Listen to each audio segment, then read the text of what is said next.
اللہ اکبر اللہ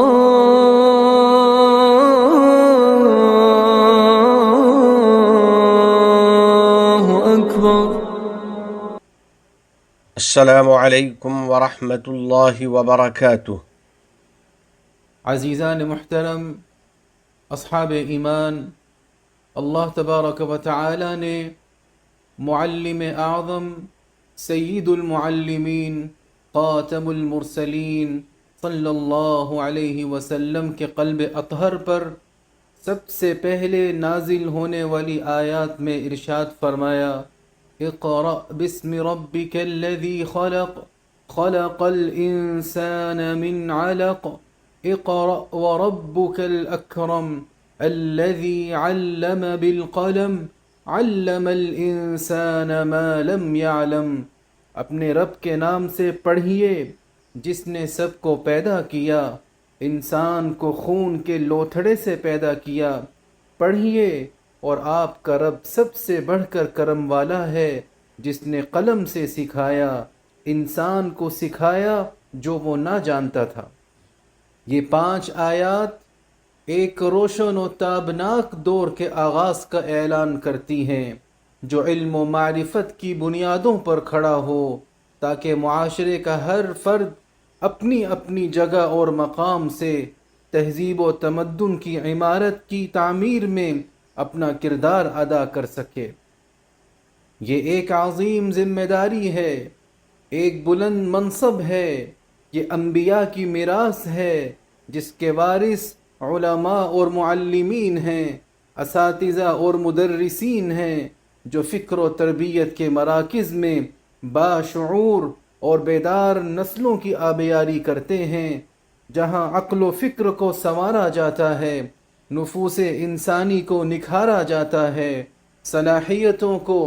پروان چڑھایا جاتا ہے، اور مہارتوں کو صیقل کیا اور چمکایا جاتا ہے، یہاں تک کہ ہمارا معاشرہ علم و معرفت سے آراستہ ایسے معاشرے کی شکل اختیار کر جاتا ہے جو حال و مستقبل میں عظیم کارنامے رقم کرنے کا اہل ہو۔ ارشاد ربانی ہے، قل هل يستوي الذين يعلمون والذين لا يعلمون، کہہ دو کیا علم والے اور بے علم برابر ہو سکتے ہیں؟ جی ہاں میرے بھائیوں، علم دلوں کی روشنی اور اذہان کی پاکیزگی کا نام ہے۔ اس کا حصول جہد مسلسل میں ہے اور اسے پھیلانا جود و عطا میں سے ہے۔ علم معاشروں کے لیے روشنی اور اجالا ہے، اور ترقی و برتری حاصل کرنے کا زینہ ہے، اور یہ اللہ رب العزت کا ہم پر فضل و کرم ہے کہ اس نے ہمیں اس دور میں علوم و معارف کا ایک مکمل نظام عطا فرمایا ہے، اور تیز ترین ترقی کے ایسے دروازے ہم پر کھول دیے ہیں جن کی وجہ سے اب علم کا حصول محض ایک اختیاری چیز باقی نہیں رہ گیا، بلکہ علم کا حصول اب ناگزیر صورت اختیار کر چکا ہے۔ چنانچہ اب استعداد و اہلیت کی بنیاد پر زمام قیادت اسی کے ہاتھ ہوگی جو اپنی علمی صلاحیتوں میں کمال پیدا کرے گا، اور علوم و فنون میں سبقت حاصل کر لینا ہی قوت، عزت اور ترقی کا راستہ ہے۔ ارشاد باری تعالی ہے، یرفع اللہ الذین آمنوا منکم والذین اوتوا العلم درجات، تم میں سے اللہ ایمانداروں کے اور ان کے جنہیں علم دیا گیا ہے درجے بلند کرے گا۔ اللہ کے بندو، علم و معرفت سے آراستہ معاشرہ وہ معاشرہ ہے جہاں سب کردار باہم مربوط اور یکجان ہو کر چلتے ہیں، جہاں سب کی کوششیں یکساں و متحد ہو کر نتیجہ خیز ثابت ہوتی ہیں۔ چنانچہ استاد رہنمائی کرتا ہے، طالب علم محنت و کوشش کرتا ہے، اور اہل خانہ تعاون فراہم کرتے ہیں۔ لہذا اے استاد ذی وقار، جب آپ اپنے طلباء کے سامنے موجود ہوں تو رب تعالیٰ کے اس فرمان کو اپنے ملحوظ خاطر رکھیے، ان اللہ یأمرکم ان تؤدوا الامانات الی اہلها، بے شک اللہ تمہیں حکم دیتا ہے کہ امانتیں امانت والوں کو پہنچا دو۔ چنانچہ یہ طالب علم آپ کے ہاتھوں میں ایک امانت ہے، آپ کی ذمہ داری ہے کہ اس کے ذہن کو گمراہی سے بچائیں، آپ کا فرض ہے کہ اس کے اقدار و اخلاقیات کو بگاڑ سے محفوظ رکھیں۔ آپ کے سر یہ امانت ہے کہ اس کے ذہنی اور فکری اعتقاد کو درست راہ پر گامزن کریں، اور آپ کا یہ بھی فرض ہے کہ اس کی فطرت سلیمہ کو بے راہ روی سے بچانے کی کوشش کریں، کیونکہ یہ امانت ہے۔ اور کیا آپ جانتے ہیں کہ یہ کیسی عظیم امانت ہے؟ تو سنیے، یہ علم و اخلاق کے بیج بونے کی امانت ہے، یہ تعمیر وطن کی امانت ہے۔ اس لیے جناب معلم اپنے مضمون میں خوب مہارت حاصل کیجئے، اپنے سبق کی بہترین تیاری کر کے جائیے، جدید وسائل کو بروئے کار لائیے، اپنے درسی اسلوب میں تنوع پیدا کیجئے، اور اپنے عمل تدریس کو خوب پختگی اور دل جمعی کے ساتھ ادا کیجئے، کیونکہ ہمارے نبی کریم جناب رسول اللہ صلی اللہ علیہ وسلم کا فرمان عالی شان ہے، ان اللہ یحب اذا عمل احدکم عملا ان یتقنہ، بے شک اللہ تعالیٰ پسند کرتا ہے کہ جب تم میں سے کوئی آدمی عمل کرے تو وہ اسے مضبوطی کے ساتھ سر انجام دے۔ محترم اساتذہ کرام، اپنے طلباء کو اپنے کردار و عمل کے ذریعے درس دیں، ان کے لیے اچھے اخلاق و اطوار کا نمونہ اور مثال بنیے، کیونکہ عملی درس ہزار زبانی نصائح سے بہتر ہے، اور عملی کردار محض لسانی قیل و قال سے زیادہ سچا اور سبق آموز ہے۔ علاوہ ازیں اپنے اسٹوڈنٹس میں علمی بحث و تحقیق کی روح بیدار کیجیے، ان کے علمی سوالات کرنے اور نت نئے علوم کو جاننے اور سمجھنے کے جذبے کو ابھاریے، ان کے اندر کامیابیوں اور امنگوں کا چراغ روشن کیے رکھیے، ان کے حصول علم کی آتش شوق کو مزید جلا بخشیے، تاکہ وہ مثبت تنقیدی صلاحیت سے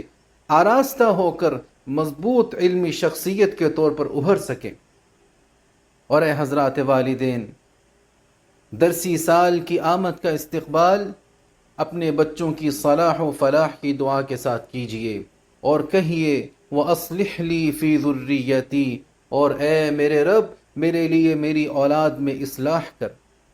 اس لیے کہ آپ کی دعا ان کے لیے بند راستے کھولنے کا سبب بنتی ہے، ان کی مشکلات کو آسانیوں سے بدلنے کی صلاحیت رکھتی ہے، کیونکہ والدین کی دعائیں رب رحمان کے قریب مقبول و مستجاب ہوتی ہیں۔ مزید برآں اپنے بچوں کے لیے ان کی پڑھائی میں معاون و مددگار بنیے، ان کی تعلیمی پیش رفت کی نگرانی کیجیے، ان کے اسکولوں سے رابطے میں رہیے تاکہ وہ اپنے اہداف و مقاصد حاصل کرنے میں کامیاب رہیں۔ یا ایہا الذین آمنوا اطیعوا اللہ واطیعوا الرسول واولی الامر منکم، اقول قولی هذا واستغفر اللہ لی ولکم فاستغفروه۔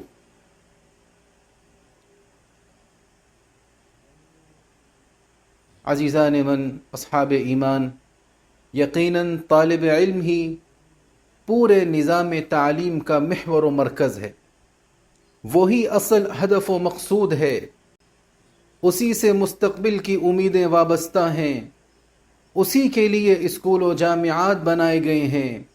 اسی کے لیے بہترین معلمین و معلمات تعینات کیے گئے ہیں۔ لہذا اے طالب فہیم، ہر صبح جب اسکول جاؤ تو یہ بات اپنے پیش نظر رکھو کہ آپ کے سامنے ایک عظیم اور سنہری موقع ہے تاکہ آپ کوئی نئی چیز سیکھ سکو، کوئی نیا علمی کارنامہ انجام دے سکو۔ یہ یاد رکھو کہ یہ آپ کی عقل و فکر کو ترقی اور آپ کے عزائم اور ارادوں کو بلندیوں تک لے جانے کا سنہری موقع ہے، جو ہر دن آپ کو اپنی منزل اور اہداف سے قریب کرتا ہے۔ اور یہ شعور بیدار رکھو کہ آپ جنت کے راستوں میں سے ایک راستے پر گامزن ہو۔ نبی کریم صلی اللہ علیہ وسلم کے اس فرمان کے مصداق ہونے کی وجہ سے من سلک طریقا یلتمس فیہ علما سہل اللہ له به طریقا الى الجنہ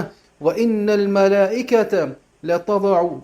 اجنحتها لطالب العلم رضا بما يصنع۔ جو شخص علم کی تلاش میں کسی راہ پر چل پڑے، اللہ تعالیٰ اس کے لیے جنت کی راہ آسان فرما دیتا ہے، اور بلا شبہ فرشتے طالب علم کے عمل سے خوش ہو کر اس کے لیے اپنے پر بچھا دیتے ہیں۔ تو جب آپ نے یہ نیت کر لی تو اب آپ کو اپنے ہر قدم پر اجر و ثواب ملے گا۔ پھر آپ تمام انواع علوم میں سے جو کچھ بھی سیکھو گے، چاہے وہ انسانی علوم ہوں یا پھر کائناتی علوم، وہ آپ کے لیے باعث خیر و برکت ہوں گے۔ اسی طرح علمی دیانتداری اور ہوشیاری اور ذمہ داری کا مظاہرہ کرتے ہوئے مصنوعی ذہانت یعنی آرٹیفیشل انٹیلیجنس کے استعمال کو اپنائیے اور اس سے حاصل شدہ معلومات سے بھرپور استفادہ حاصل کریں۔ گھر اور اسکول میں اساتذہ اور ساتھیوں کے ساتھ اعلیٰ اخلاق اور کردار کا مظاہرہ کر کے قابل تقلید مثال بنو۔ اسکول کے قوانین پر عمل پیرا رہو، اپنے وطن کی شناخت پر فخر محسوس کرو، اپنی عربی زبان کو باعث عزت و اعزاز سمجھو اور اپنے معاشرے کے اعلیٰ اقدار سے جڑے رہو۔ اور اے حضرات مدیران و منتظمین جو نسل نو کو تعلیمی کامیابی سے ہمکنار کرنے والے ہیں، سنیے، وطن عزیز نے جو جامع تعلیمی ماحول، جدید ترین تکنیکی ذرائع اور اعلیٰ ترین تعلیمی وسائل ہمیں فراہم کر رکھے ہیں، انہیں بھرپور صلاحیت اور خلوص کے ساتھ بروئے کار لائیے، تاکہ علماء و مفکرین، ماہرین و موجدین کی ایک ایسی نسل تیار ہو سکے جو اپنے وطن کی تعمیر اور معاشرے کی ترقی میں بھرپور کردار ادا کر سکے۔ هذا وصلوا وسلموا على سيدنا ونبينا محمد اللهم صل وسلم وبارك عليه وعلى آله وصحبه والتابعين